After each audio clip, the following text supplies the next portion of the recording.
Dry eye disease is typically multifactorial, meaning a lot of different components play into it. One of the most popular or common causes of dry eye disease is what's called meibomian gland dysfunction.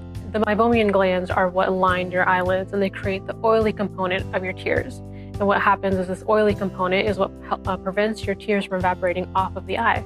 If that oily component isn't there in the tears, then your tears are just going to evaporate faster, which means your eyes are going to be drier. As we get older, the glands themselves just naturally tend to kind of drop out and die off. Some things that speed up the process can be hormonal fluctuations, medications, the environment if you're in a really dry and dusty environment. Something that we're seeing a lot more commonly these days, especially with kids, is people are doing a lot of screen time. So they're in front of a computer more, they're reading a lot, or they're on their tablet, their phones.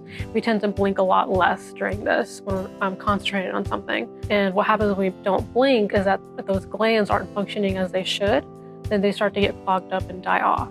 The first line therapy is to start off using artificial tears that you can just get over the counter.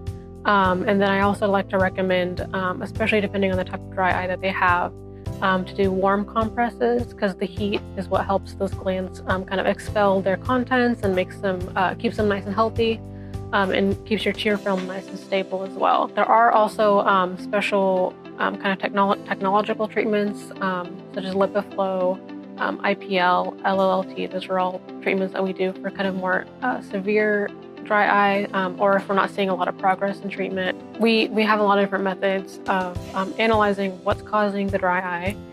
Therefore, we can then hit it where it needs to be hit instead of just putting a bandage on it. We can tell what component of your tear is just missing.